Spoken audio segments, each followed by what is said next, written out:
Have you thought about making a podcast of your own, but you're not sure where to begin or what the process looks like? Well, I use Anchor because it is the easiest way to make a podcast. They give you everything you need in one place for free, which you can use right from your phone or computer. Their creation tools allow you to record and edit your podcast so it sounds great. They'll distribute your podcast for you so it can be heard everywhere: Spotify, Apple Podcasts, Google Podcasts, and many more. And you can easily make money from your podcast with no minimum listenership. So download the Anchor app or go to anchor.fm to get started.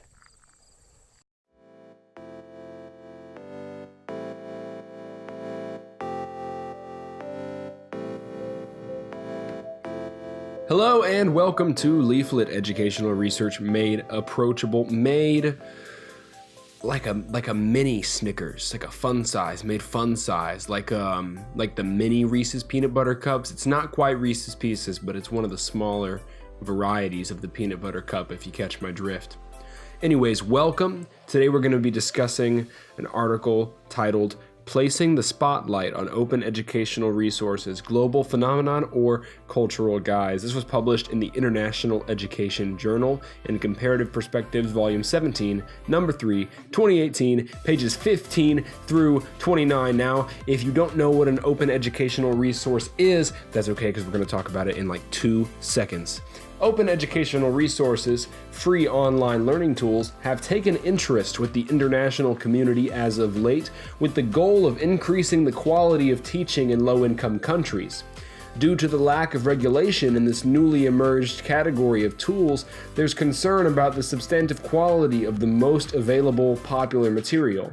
There's also, and this is our researcher's primary interest, concern regarding, as he states, whose knowledge, values, and cultural norms are legitimized within these open education platforms. That's on page 15, the first page of the research paper. It is important to note that the term OER refers both to free online professional development tools for teachers, as well as to free online programs designed for deployment in the classroom. Now, our researchers' fear is that within many of these OERs lies a hidden or unconscious agenda of neo-colonialism, or the westernization of the world at large. Our researcher claims to make use of Bernstein's notion of regulative discourse, that is, the notion that implicit rules in pedagogical discourse build upon themselves to form and control social order, and that regulative discourse in particular establishes its own system of morality in order to govern the character of students and the relationships between them. There's a section in this paper actually titled "Ideological Function of Pedagogy."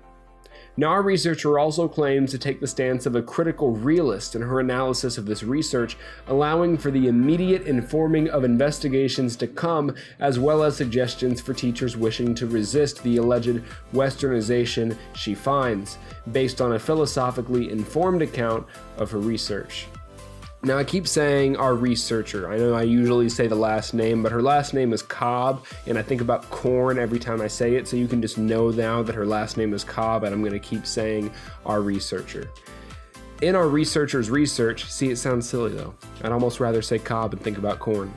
She evaluated only the modules of one OER titled Open Educational Resources for English Language Teaching. Now, this is a little peculiar given that the automated methods and technological tools involved in the assessment seem to run smoothly enough that several OERs could have been sifted and compared almost just as easily as these modules are contrasted with each other. There are 2 stages to Cobb's analysis. The first is designed to identify instances of moral discourse, which includes any mention of values or beliefs, with the exclusion of activities that teach students about different cultural groups or that promote the identification of emotions and thoughts.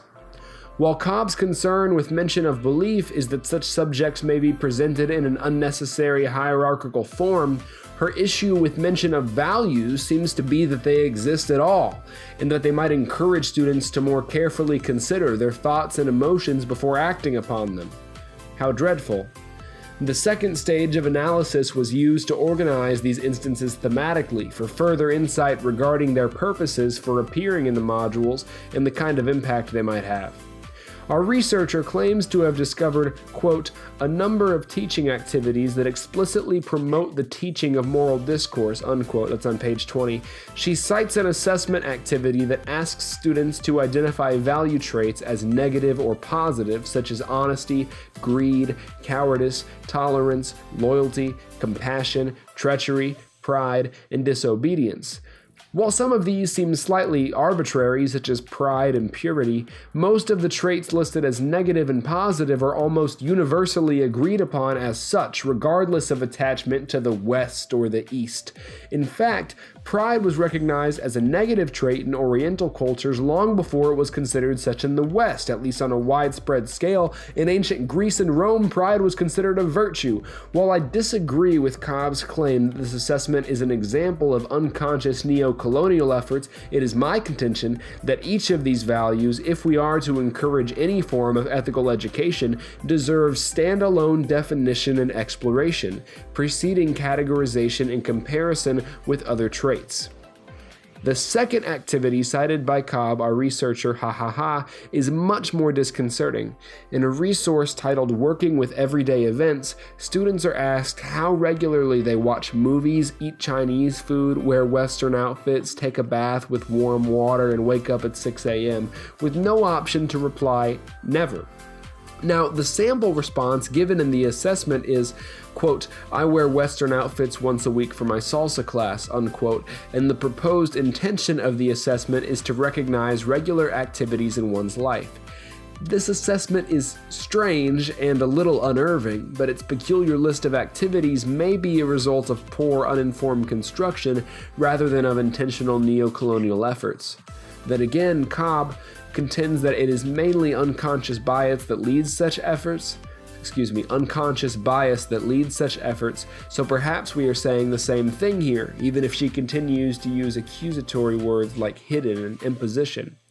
Now, while Cobb's primary objective in this research is to examine the social influence of OERs in low-income countries, she does, as promised, offer suggestions for educators wishing to resist this influence.